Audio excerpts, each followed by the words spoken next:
আসসালামু আলাইকুম। আশা করি সবাই ভালো আছেন। ছাদ বাগানে শুধু গাছ লাগানোই দেখাবো, এখান থেকে কোনো প্রোডাকশন আসবে না, তা কি হয়?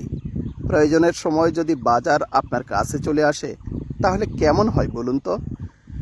আমরা বাজার থেকে যে শাকসবজি কিনি সেটা নিয়ে আমাদের মাথায় সব সময় একটা চিন্তা থাকে, সবজিটা টাটকা তো, এখানে কোনো কীটনাশক ব্যবহার করেনি তো, ইত্যাদি। হ্যাঁ দর্শক, আমরা এর আগে আপনাদেরকে ছাদে গাছ লাগানো, শাকসবজি লাগানো এসবের ভিডিও দেখিয়েছি। আজ সেখান থেকে কিছু শাক তুলে নিব, চলুন সে দৃশ্যই উপভোগ করি। এই যে দেখুন কলমি শাকগুলো কত সুন্দর হয়েছে। দেখেন কি চমৎকার কলমি শাক হয়েছে। আমি ঈদের পরে এসে আপনাদেরকে দেখিয়েছিলাম যে কলমি শাকগুলো অনেক সুন্দর হয়েছে, খাওয়ার উপযোগী। তো ওঠাবো ওঠাবো করে এখানে ওখানে দাওয়াত খাচ্ছিলাম, আসলে কলমি শাক সেভাবে ওঠানোই হয়নি, এখন ওঠাচ্ছি। তো কলমি শাকের একটা নিয়ম আছে যে মাথা ভেঙে নিলেই আবার বড় হয়, ওখান থেকেই গোড়ালি শুদ্ধ শুদ্ধ উপরে ফেলানোর দরকার নেই। সাফার আব্বু বললো তোমার যতটুকু লাগবে ততটুকুই ওঠাও, আরো আগে খাওয়া যেত কলমি শাকগুলো, কিন্তু আসলে ঈদের মধ্যে কোন শাক রেখে কোন শাক খাবো। বাড়ি থেকে লাউ শাক উঠে নিয়ে আসছিলাম, সেগুলো খাইলাম। কচু শাকও দেখি খাওয়ার উপযোগী হয়েছে।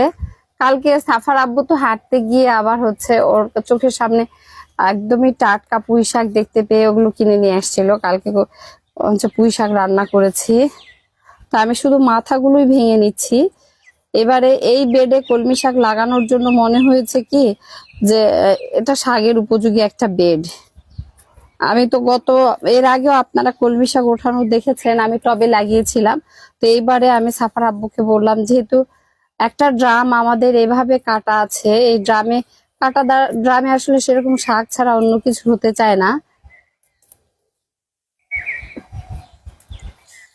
এই যে শাক ওঠাচ্ছি, কি তাজা শাক, মানে দেখেই খেতে ইচ্ছে করবে, অনেক সুন্দর। আর এই শাকটা তো ওঠানোর পরেই দেখা যায় 5-6 দিনের মাথায় সাইড থেকে যে গাছগুলো আছে আরো যে এই পাতাগুলো, এগুলো আবার অল্প দিনের মধ্যেই বড় হয়ে যাবে, আবার খাওয়ার উপযোগী হয়ে যাবে।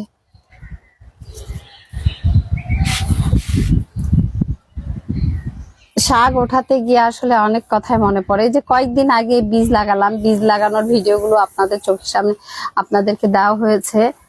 কলমি শাকটা হতে বেশি দিন সময় লাগে না, আর সময়ও নেয় না, আর এর বীজগুলো মিসিংও হয় না। যে কয়েকটা বীজ লাগিয়েছি মনে হয় সবগুলোই গজিয়েছে, চারা বের হয়েছে সবগুলো বীজ থেকে। যে মাথাগুলো এই অনেকগুলো শাখা প্রশাখা হয়েছে, এই শাখা প্রশাখা গুলো যখন আবার বড় হবে, আবার শাক খাওয়ার, কলমি শাক আসলে পুরো 1 বছরই খাওয়া যায়। 1 বছর পর আসলে ফুল যখন ধরে তখন এই গাছটা না রাখাই ভালো, আমরা উপরে ফেলে দিয়ে আবার নতুন করে চারা বপন করি। একটু ঘাস হয়েছে, ঘাসগুলো ফেলে দিলাম।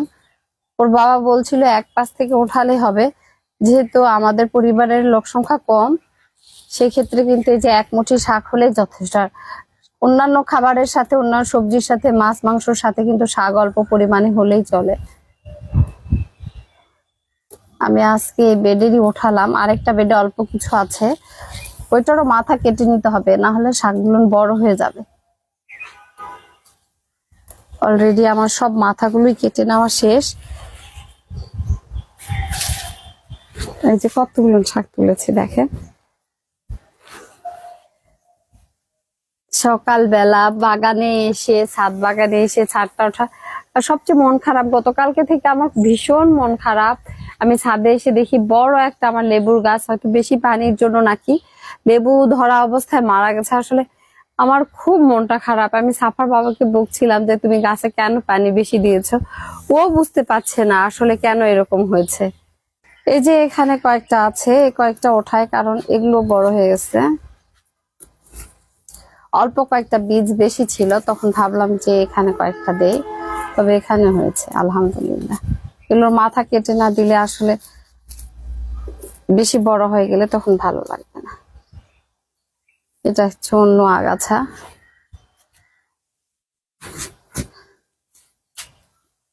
গাছে শাক টাক ওঠাতে এলে এই যে আস্তে আস্তে কেটে কেটে এক মুঠো শাক উঠালাম। আপনারা দেখে বলেন শাকগুলো কত তাজা। বাজারে কি এমন শাক পাওয়া যাবে? বাজারের শাকে পানি মিশানো থাকে, হয়তো বাসি শাক থাকে, সেই শাক সিদ্ধ হতে চায় না, খেতেও সেরকম টেস্ট না। আর সকালে খাবারের সাথে আমি এখন কয়েকদিন থেকে শাক উঠিয়ে যে রান্না করছি, খেতে কিন্তু অনেক মজা। আজকেও ভাবছি কলমি শাকের একটা চচ্চড়ি করব। মানে এই শাকটা আসলে একটু রসুন থেতা করে আর একটু পেঁয়াজ দিয়ে ভাজি করলে অনেক মজা। কারো কারো এই শাকে গা ব্যথা হয়, কারো কারো বলতে কি আমারই গা ব্যথা হয়, কিন্তু কলমি শাকের লোভ আমি সামলাতে পারি না।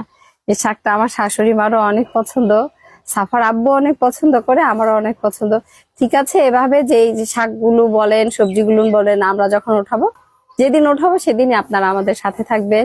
এবারের মতো আল্লাহ হাফেজ।